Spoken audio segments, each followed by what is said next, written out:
자, 오늘은 요한계시록 강의 36번째, 지난 시간에 이어서 일곱병 심판의 두 번째 시간으로 여섯째와 일곱병 심판, 그리고 제목은 아마겟돈의 서막과 최후의 심판이라는 이런 제목으로 하나님의 말씀을 살펴보도록 하겠습니다. 여러분이 아시는 것처럼 그 요한계시록은 이 재앙이 크게 한 세 종류로 나눠져 있습니다. 근데 그 중에서도 일곱병 심판이 가장 칠려 환란기의 끝부분에 집중적으로 이루어지는데, 우리가 지난 시간에는 첫 번째에서 다섯 번째까지 살펴봤고, 오늘은 몇 번째입니까? 여섯 번째와 일곱 번째 병 심판을 우리가 이제 살펴보는 이런 시간을 가지고자 하는 것입니다. 자, 우리는 이제 지난주에 일곱병 심판의 이제 첫 번째 부분을 이제 살펴보았는데요. 네 번째에서 다섯 번째의 끔찍한 이런 하나님의 재앙들임에도 불구하고 여전히 이 땅의 불신자들이 회개하는 모습을 보여주었습니까? 보여주지 않았습니까? 회개하지 않는 모습을 보여주면서 하나님을 모독하는 내용을 아주 인상 깊게 우리가 살펴본 바가 있습니다. 그런데 이제 여기 이제 12절부터는 하나님을 끝까지 모독하며 회개하지 않는 이 땅의 많은 사람들을 한 곳으로 모셔서 그 유명한 아마겟돈 전쟁을 준비하는 말씀이 오늘 이제 본문에 등장을 이제 하는 것입니다. 자, 이 일은 요한계시록 9장 13절에서 14절에서 여섯째 천사가 나팔을 불 때 일어날 재앙이었음을 우리가 주목을 할 필요가 있습니다. 아마도 칠려 환란기 끝부분에서 여섯 번째 병심판과 여섯 번째 나팔 심판은 비슷한 시기에 일어나는 것으로 이렇게 보여집니다.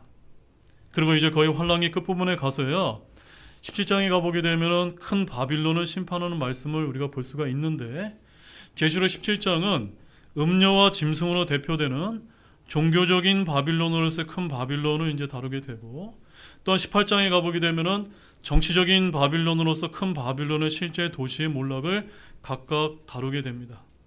아무튼 이 주제는 매우 중요해서 계시록에서 우리가 특별히 17장과 18장 두 장을 할애해서 큰 바빌론의 신비와 그 심판을 설명하고 있는데, 오늘은 그 앞부분에 잠깐 우리가 이제 이 큰 바빌론의 심판의 과정에 대한 말씀을 오늘 이제 우리가 살펴보게 될 것입니다.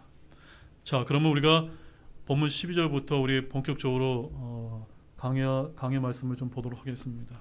자, 12절 말씀입니다. 같이 보겠습니다. 여섯째 천사가 자기 병을 큰 강 유프라데스에 쏟아 부음에 그것의 물이 말랐으니 이것은 동쪽 왕들의 길이 예비되게 하려 함이더라. 자, 여섯 번째 천사가 집행하는 병심판이 여기 나오는 것을 볼 수가 있는데, 이 여섯 번째 병심판은 한마디로 뭐라고 볼 수가 있습니까? 여기 화면에 제가 뭐라고 써놨죠? 동쪽 왕들의 길이 열리는 이제 재앙이 여섯 번째 병 심판이라는 것을 여러분 머릿속에 이제 두어두시기 바랍니다. 여기서 특히 동쪽의 왕들이 이제 등장을 하고 있는데, 이들은 큰 강 유프라데스 어디에서 옵니까? 동쪽에서 오는 것입니다. 이것은 우리가 이미 살펴봤던 계시록 9장에서 기병대의 공격 방향이 동쪽에서 팔레스타인을 향해 온다는 것을 알려주는 것입니다. 병을 유프라데스 강 위에 붓게 되자 어떤 현상이 벌어지게 되죠? 그것의 물이 말라서라는 이런 현상이 발생을 하면서 이 동쪽에서 온 왕들과 그 기병대들이 유프라데스 강을 어떤 상태로 건너게 되는 겁니까? 마른 상태로 이제 건너게 되는 것입니다. 한마디로 이 동쪽 왕들의 길이 강을 건너서 팔레스타인까지 연결이 이제 되는 것입니다. 그 전략적인 길이 열리게 되는 것입니다. 바로 그들은 지옥에서 올라온 초자연적인 존재들로 보이는데, 그들은 동쪽에서 온다라고 말씀을 하고 있는 것입니다. 어쨌든 이 무리는 동방에서 오기 때문에 환란기의 끝은 황인종의 무리가 함께 뒤덮을 것을 암시하기도 하는 것입니다. 예수님께서 지상 강림하셔서 바로 천년왕국 통치를 하시게 되면 온 세상의 중심은 어디가 될까요? 팔레스타인의 예루살렘이 되기 때문에 저는 개인적으로 이번에 이제 이란에서 여러 가지 이제 큰 격변이 일어나고 있죠. 이것이 어떻게 진행될지 모르겠지만 어쩌면 앞으로 주님께서 오실 일과 연관이 있을 수도 있지 않을까라고 이렇게 조심스럽게 저는 이제 바라보고 있는 것입니다. 그분의 백성이 이스라엘이 회복이 되어서 온 세상이 이스라엘의 실질적인 지배를 받게 되는 것입니다. 즉 천년왕국의 통치는 셈의 후손들이 주도하게 될 줄로 믿으시기 바랍니다. 본문 13절입니다. 같이 보겠습니다. 또 내가 보니 개구리 같은 부정한 영 셋이 용의 입과 짐승의 입과 거짓 대언자의 입에서 나오더라. 자, 우리가 이제 성경에서 성령을 예표하는 것이 뭐죠? 비둘기 아닙니까? 맞습니까, 여러분? 마태복음 3장에 이제 성령을 예표하는 것이 이제 비둘기인데, 바로 성령이 비둘기를 예표하는 것처럼 부정한 영을 예표하는 것은 뭘까요? 개구리라는 것을 알 수가 있습니다. 자, 왜 그럴까요? 개구리는 마치 쉰목소리를 내며 물기 있는 습한 곳에 날고 날벌레들을 잡아먹습니다. 여기서 개구리 같은 부정한 영이란 이 적그리스도의 본성과 인격에 대한 논쟁을 완전히 해결해 줍니다. 개구리 같은 부정한 영 셋은 바로 사탄이란 존재 역시도 하나님의 창조물이자 그분을 모방해서 삼위일체의 하나님의 속성을 흉내내고 있음을 보여준다는 사실입니다. 그래서 용, 드래곤은 바로 누구를 모방합니까? 성부 하나님을 모방하고, 짐승, 비스트, 적그리스도는 누구를 모방합니까? 아들 예수님을 모방하고, 그 다음에 거짓 대언자, false prophet은 바로 성령 하나님을 모방하는 것입니다. 자, 계시록 20장 2절 말씀을 찾아보십시오. 계시록 20장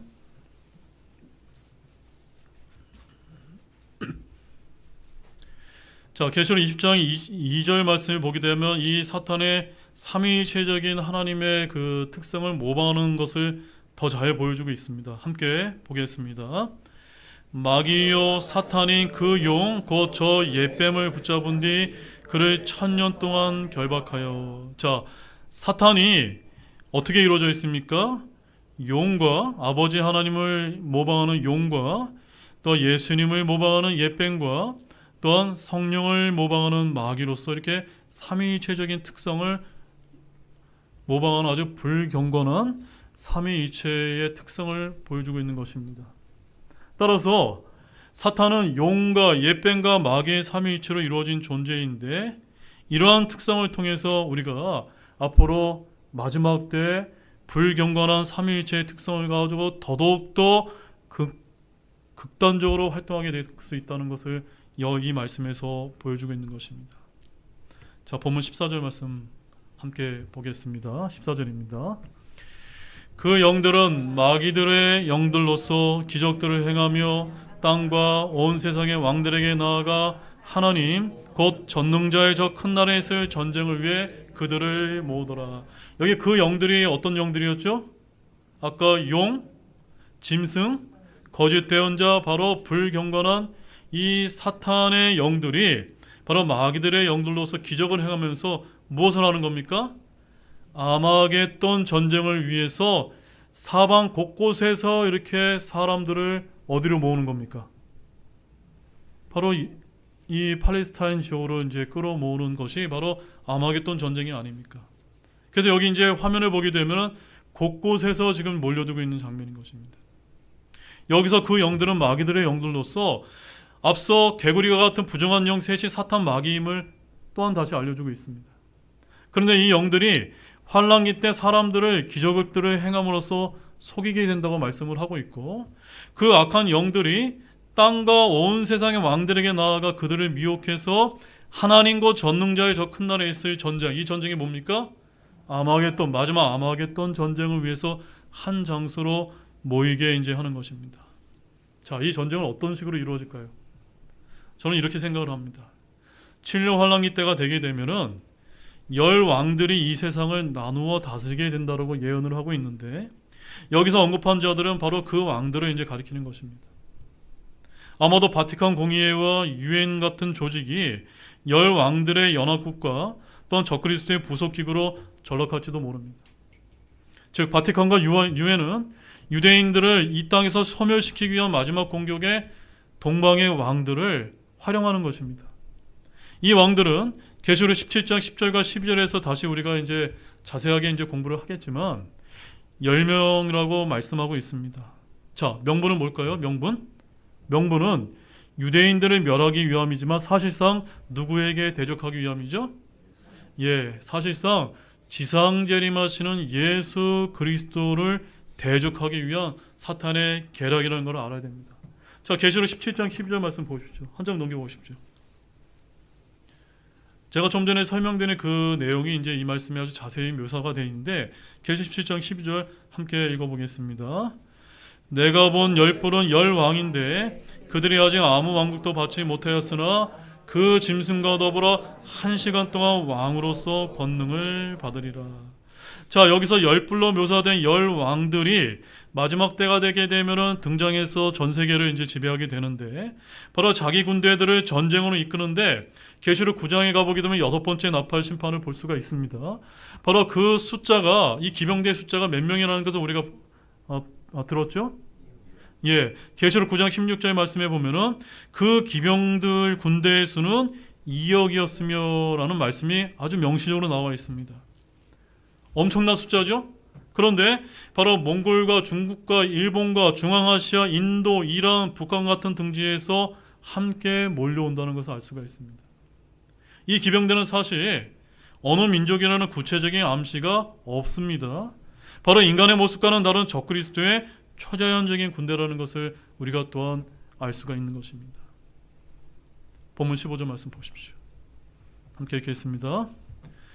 보라, 내가 도둑같이 가리니 깨어있어 자기 옷을 지킴으로 벌거벗고 다니지 아니하며 그들에게 자기 수치를 보이지 아니한 자는 복이 있도다. 이 말씀은 누가 하시는 겁니까? 지상재림하시 예수님이 주시는 경고인 것입니다. 왜 경고를 하실까요? 지금 아마겟돈 전쟁을 위해서 모이는 이 적그리스도의 군대에게 예수님의 심판이 있을 것을 미리 지금 경고하고 계신 것입니다. 여기서 우리는 내가 도둑같이 가리니라는 이 말씀은 예수님의 공중강림, 즉 교회 휴거와 관련된 언급이라는 것을 우리가 데살로니가전서 5장 2절에서 확인할 수가 있었습니다. 그런데 여기 본문 15절에서는 우리가 아는 것처럼 환란 전 휴거가 아니라 바로 언제 일어나는 겁니까? 7년 환란기 끝에 일어나는 환란 후 휴거와 관련된 표현이라는 것을 우리가 이제 알아야만 됩니다. 바로 15절은 이 땅의 마지막 전쟁이 아마겟돈 전쟁 직전에 일어날 환란 후 휴거를 잠깐 이렇게 언급을 하고 있는 것입니다.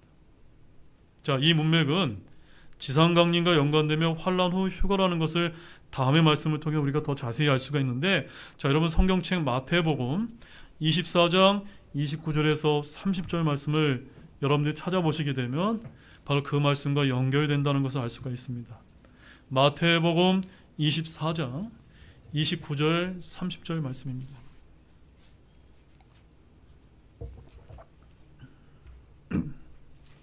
마태복음 24장 29절 30절 말씀 다 찾으신 줄 알고 또 우리 함께 보겠습니다. 그 나이들의 환란 뒤에 즉시 해가 어두워지고 달이 자기 빛을 내지 아니하며 별들이 하늘에서 떨어지고 하늘들의 권능들이 흔들릴 것이며 그때 사람의 아들의 표적이 하늘에 나타나겠고 그때 땅의 모든 지파들이 애곡하며 사람의 아들이 권능과 큰 영광을 가지고 하늘의 구름들 가운데서 오는 것을 보리라. 자, 이 말씀을 통해 이 말씀의 상황이 어떤 상황이라는 것을 우리가 알 수 있죠? 예수 그리스도의 공중강림의 사건이 아니라 언제입니까? 지상강림의 사건을 다루고 있다는 것을 알 수가 있습니다. 바로 우리는 7년 환란기 끝 무렵에 끝까지 믿음을 지켜 구원받는 환란 성도들의 환란 후 휴거가 있을 것임을 결코 잊어서는 안 됩니다. 자, 그 다음 마태복음 24장 31절 말씀 보시죠. 자, 지상강림이 있기 직전에 어떤 일이 있습니까? 함께 읽어보겠습니다. 그가 큰 나팔 소리와 함께 자기 천사들을 보낼 터인데 그들이 그의 선택받은 자들을 하늘 이 끝에서 저 끝까지 사방에서 함께 모으더라. 여기 그가 누구시죠? 지상재림하시게 될 예수 그리스도가 강림하시기 전에 자기 천사들을 보내서 선택받은 자들을 저 사방에서 끌어모으는 것이, 이것이 바로 뭘 가리키는 겁니까? 환란기 끝에 있을 환란 후 휴거 사건을 이제 보여주는 것입니다. 바로 예수님의 지상재림 바로 직전에 환란 후 휴거가 있음을 명백하게 이 말씀을 통해서 우리가 볼 수가 있습니다. 자, 혹자는 이 말씀을 아주 잘못 오해해서 우리와 같은 신약교회 성도들이 칠려 환란기를 통과해서 우리가 환란 끝에 휴거되는 것이 아니냐라고 이렇게 잘못 가르치는 구절로 이 말씀을 많이 이제 활용을 하는데, 저와 여러분은 언제 휴거가 됩니까? 환란 전에 휴거 대상이라는 것입니다. 따라서 신약 시대와 환란 시대를 올바로 구분하지 못한 오류인 것입니다. 자, 15절 말씀에 또한 우리가 주목해야 될 것은 자기 옷입니다. 자기 옷. 이 자기 옷은 아마포 옷을 말하는데, 여기서 자기 옷을 지키며 라는 말씀을 우리가 또한 주목을 해야 합니다. 신약 성도는 어떻게 구원받죠? 믿음으로 은혜로 구원을 받지만, 환란 성도는요, 예수님을 믿음으로 구원을 받지만 이때는 짐승의 표를 우리가 거부하고 그 믿음을 끝까지 지켜서 증명해야 이제 온전히 구원을 받을 수 있습니다. 그래서 마태복음 24장 13절에 뭐라고 얘기합니까? 그러나 끝까지 견디는 자 바로 그 자는 구원을 받으리라. 바로 이것은 환란 성도에게 해당되는 이제 구원의 말씀입니다. 그래서 여기서 자기 옷을 지키며라는 바로 이것을 이제 이 환란 성도의 구원을 가리키는 것입니다. 바로 이들에게는 성도들의 인내가 요구되는데, 이는 그들의 믿음의 행위가 바로 구원의 일부인 사람들과 관련되기 때문입니다. 자, 계시록 14장 12절 말씀도 보십시오. 계시록 14장 12절.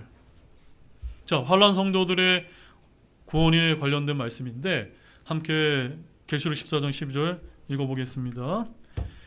여기에 성도들의 인내가 있나니 곧 여기에 하나님의 명령들과 예수님의 믿음을 지키는 자들이 있느니라 하더라. 예수님의 믿음을 지키는 자들 누굽니까? 바로 환란 성도들인데, 이들은 인내가 필요하다. 바로 끝까지 견뎌야만 너희가 구원을 받는다 라고 이렇게 하는 환란 성도의 구원에 관한 말씀을 보여주고 있는 것입니다. 자, 본문 16절입니다. 함께 읽겠습니다. 그가 히브리 말로 아마겟돈이라 하는 것으로 그들을 함께 모으더라. 자, 화면을 보십시오. 아마겟돈은 바로 최후의 결전지가 될 것을 이제 보여주는 것입니다. 이 아마겟돈이라고 하는 이 용어는 구약에서 무깃돈 골짜기를 이제 가리키기도 하는데, 그 의미는 무리들의 골짜기라는 이런 뜻을 가지고 있습니다. 자, 본래 이 아마겟돈은 히브리어로 무리들의 언덕이라는 뜻을 가지고 있습니다. 이때 2억의 군대가 아마겟돈이라는 이 특정한 장소를 향해 사방에서 모여두게 될 것이고, 그곳에 큰 애곡이 있을 것이라고 성경은 말씀하고 있습니다. 그래서 스가랴서 12장 11절 말씀에 가보게 되면 이렇게 말씀합니다. 그날의 무깃돈 골짜기에 하다드림몬에서 애곡과 같은 큰 애곡이 예루살렘에 있으리라 라고 이렇게 아주 분명하게 표현하고 있습니다. 바로 여기서는 예수 그리스도의 지상재림의 장소가 여호사밧 골짜기라고 하는 것도 이제 언급이 되는데, 자, 다른 구절에서는 올라간다라고 표현되어 있습니다. 자, 이 말씀 보시죠. 요엘서 3장 11절에서 16절 말씀에 보게 되면은 아마겟돈 전쟁이 어떻게 진행이 되는지 아주 구체적인 말씀이 기록되어 있습니다. 요엘서 3장 11절에서 16절 말씀입니다. 좀 길지만 함께 우리 천천히 한번 읽어보겠습니다. 요엘서 3장 11절에서 16절 말씀이 되겠습니다. 자, 함께 읽어보겠습니다. 모든 이교도들아 너희는 집결할지어다. 올지어다. 사방에서 함께 모일지어다. 오 주여, 주의 강력한 자들이 거기로 내려오게 하옵소서. 이교도들은 깨어서 여호사밧 골짜기로 올라올지어다. 내가 거기에 앉아서 사방의 모든 이교도들을 심판하리라. 너희는 낫을 대라. 수확할 것이 이것도다. 너희는 와서 밟으라. 포도즙들이 가득 차고 포도즙들이 흘러 넘치나니 이는 그들의 사악함이 크기 때문이라. 많은 무리가 판결 골짜기 안에 있으니 이는 주의 날의 판결 골짜기 안에서 가까이 있기 때문이라. 해와 달이 어두워지며 별들이 빛을 내던 것을 멈추리라. 주께서 또한 시온에서 울부짖으시고 예루살렘부터 자신의 목소리를 내실 것이며 하늘들과 땅이 흔들리리라. 그러나 주께서 자신의 백성의 소망이 되시고 이스라엘 자손의 힘이 되시리라. 아멘. 여러분, 이 말씀을 읽으면서 아마겟돈 전쟁에서 적그리스도의 군대들이 사방에서 모이고 심판받는 그 장면이 여러분 연상이 되셨습니까? 바로 그것을 아주 자세하게 묘사하고 있는 것입니다. 바로 이 마지막 아마겟돈 전쟁에서 주님은 하나님의 진노의 큰 포도즙 틀 속에서 무기똥 골짜기에 모인 군대들을 던져서 바른다라고 말씀하고 있습니다. 더욱이 도시 밖에서 그 포도즙 틀이 밟혀서 그 틀에서 피가 나오는데, 자, 계시록 14장 19절과 20절 말씀에 가보게 되면은 피가 흘러나오는데 말 굴레인 약 90cm 높이까지 1600 스타디오니까 257km까지 끔찍하게 피의 강이 흘리게 퍼지게 될 것이다 라고 이렇게 이제 그 심판을 묘사하고 있는 것입니다. 자, 본문 17절 말씀입니다. 이어서 읽겠습니다. 일곱째 천사가 자기 병을 공중에 쏟아 부음에 큰 음성이 하늘의 성전에서 왕자로부터 나서 이르되 다 이루어졌도다 하더라. 자, 일곱 번째 병심판은 뭡니까? 다른 게 아니라 따라해 보시죠. 다 이루어졌도다. 예, 이것이 바로 일곱 번째 병심판의 아주 핵심 모습을 보여주고 있습니다. 자, 일곱째 천사의 가장 마지막 일곱 번째 병심판을 집행하자 셋째 하늘의 성전에서 큰 음성이 나오게 됩니다. 어떤 음성입니까? 다 이루어졌도다. 바로 여기서 중요한 것은 큰 음성이 나오는 때인데, 이 음성이 나오는 때가 언제일까요, 여러분? 언제입니까? 한번 말씀해 보십시오. 언제죠? 네, 아마겟돈 전쟁 직후인 것처럼 보인다는 것입니다. 맞습니까, 여러분? 하나님과 전능자의 저 큰 나라에 있을 전쟁에서 이기신 후에 뭐라고 외치시는 겁니까? 다 이루어졌도다는 큰 음성이 하늘에서 나오는 것이. 왜 다 이루어졌다고 말씀하실 거예요? 세 번에 걸친 이런 심판의 종류들과 재앙들이 끝나고 마지막 일곱 번째 병심판에서 하나님이 계획하신 모든 심판이 끝나기 때문인 것입니다. 참으로 이때가 되면 할렐루야 하고 우리가 외치게 될 것이라고 이렇게 믿으시기 바랍니다. 본문 18절입니다. 함께 읽겠습니다. 음성들과 천둥들과 번개들이 있었으며 또 큰 지진이 있었는데 지진이 얼마나 강력하고 얼마나 큰지 사람들이 땅 위에 존재한 이래로 그와 같은 것이 없었더라. 다 이루어졌다 하면서 어떤 일이 일어나는 겁니까? 전 세계적인 전무후무한 대지진이 있을 것이다 라고 이렇게 말씀하고 있습니다. 저는 아직 지진을 겪어본 적이 없는데 이 땅에 있는 자들도 또 전 세계에 아주 끔찍한 전무후무한 대지진이 있을 것이다 라고 이렇게 이제 계시록에 말씀을 하고 있습니다. 바로 다 이루어졌다는 큰 음성과 함께 일어난 마지막 자연 대재앙이 뒤따르는데 바로 큰 지진이 있었는데가 바로 그것입니다. 자, 그런데 여러분, 이사야서 24장 1절에서 23절 말씀을 가보게 되면 이 큰 마지막 때의 지진에 대해서 아주 자세하게 묘사하고 있습니다. 그 말씀도 함께 보겠습니다. 이사야서 24장 1절 말씀 보십시오.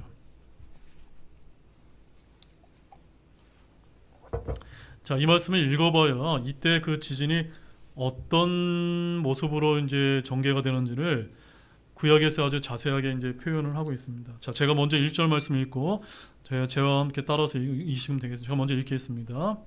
보라, 주께서 땅을 텅 비게 하시고 피폐하게 하시며 뒤집어 엎으시고 땅의 거주민들을 널리 흩으시나니. 자, 이 큰 지진이라는 게 느껴지십니까? 자, 6절 읽어보십시오. 그런 까닭으로 저주가 땅을 삼켰기에 그 안에 거하는 자들이 황폐하게 되었으며 그런 까닭으로 땅의 거주민들이 불에 타서 남은 사람들이 적게 되었도다. 10절, 11절, 12절. 혼돈의 도시가 무너져 내리고 집마다 문이 닫힘으로 아무도 들어가지 못하는도다. 포도즙을 구하려고 외치는 소리가 거리에 있고 모든 기쁨이 어둠으로 변하였으며 그 땅의 희락이 사라졌도다. 도시에는 황폐함이 남아있고 성문은 파멸로 무너졌도다. 17절에서 21절까지 읽겠습니다. 땅의 거줌이나 두려움과 구덩이와 올무가 내 위에 있으므로 두려움의 소리로부터 도망하는 자는 구덩이에 빠지겠고 구덩이 한가운데서 올라오는 자는 올무에 걸리나니 이는 높은 곳으로부터 창들이 열리며 땅의 기초들이 흔들리기 때문이더라. 땅이 철저히 무너져 내리고 땅이 깨끗이 해체되며 땅이 크게 흔들렸도다.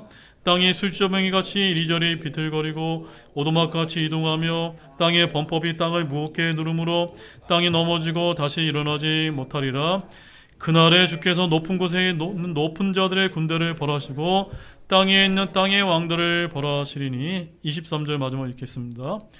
그때 즉 군대들의 주께서 시온산과 예루살렘에서 자신의 원로들 앞에서 영광스럽게 통치하실 때 달이 당할 것이며 해가 부끄러워하리라.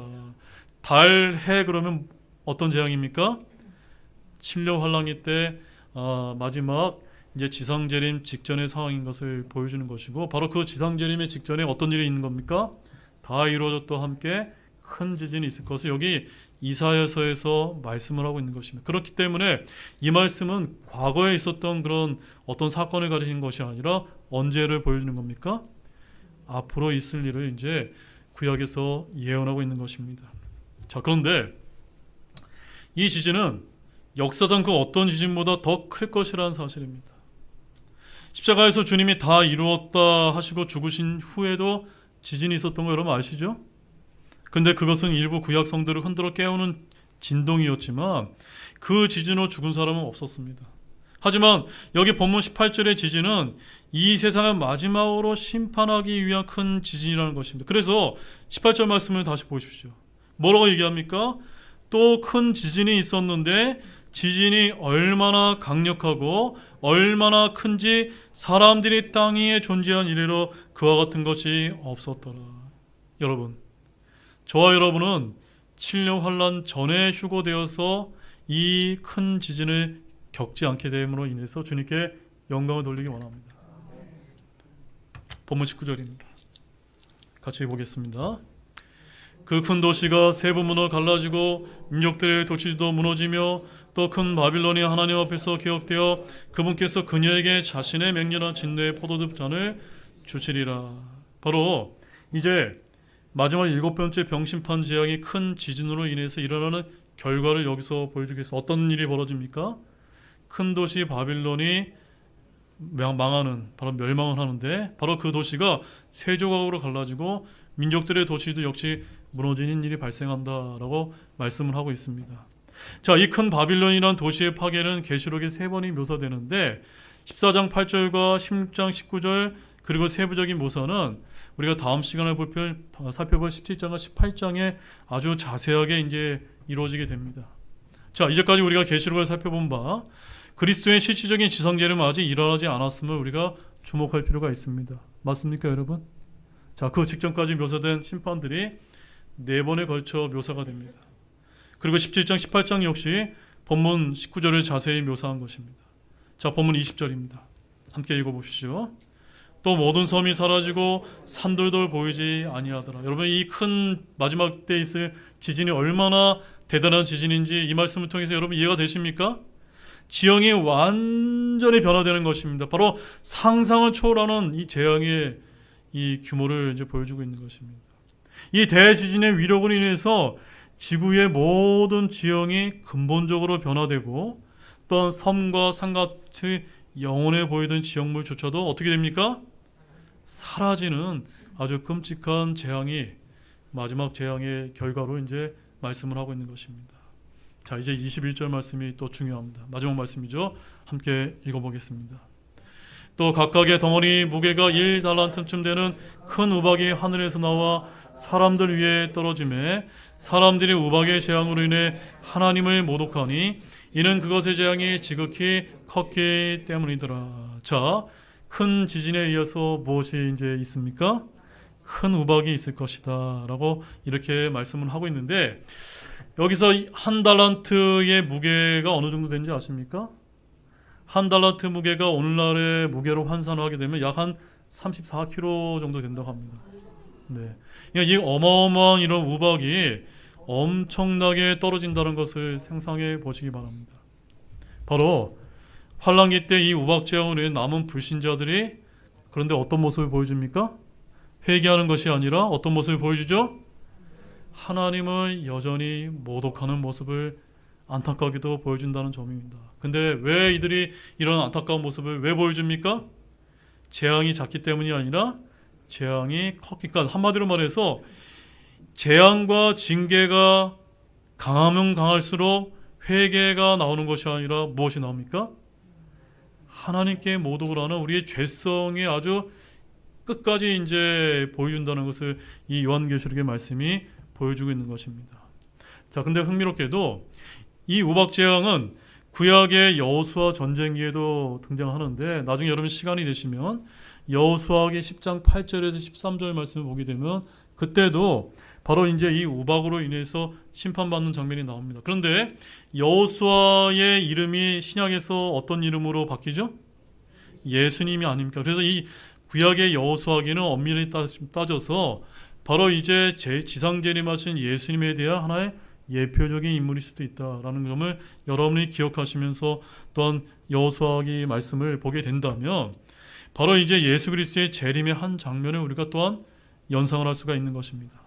자, 이제 결론을 맺겠습니다. 사랑하는 형제자매 여러분, 칠레 환란기 때 남은 사람들은 환란기 때 거의 끝부분에 와 있음에도 불구하고 점점 회개하는 모습을 보여주는 것이라 어떤 모습을 보여줍니까? 악해지고 악해져서 그들의 마음은 한치도 변화되지 않는 모습을 보여주는 것이 굉장히 인상 깊지 않습니까? 세상 마지막에 이르러 성경을 던져버리고 진리를 왜곡시킨 에큐메니칼 종교인들과 또 유엔 휘하의 국가들이 엄청난 재앙을 쏟아부으는 때에도 사람들은 여전히 마음을 고쳐먹지 않는다는 점입니다.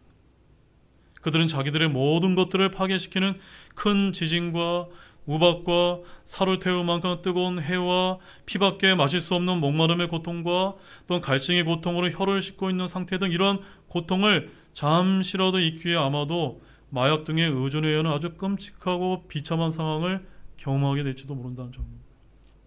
참으로 세 번에 걸친 모든 심판 재앙들을 저희가 다 살펴보았지만 그저 죄인들의 속성을 여지없이 보여줄 뿐이다 라는 것을 우리가 말씀을 통해서 알 수가 있는 것입니다.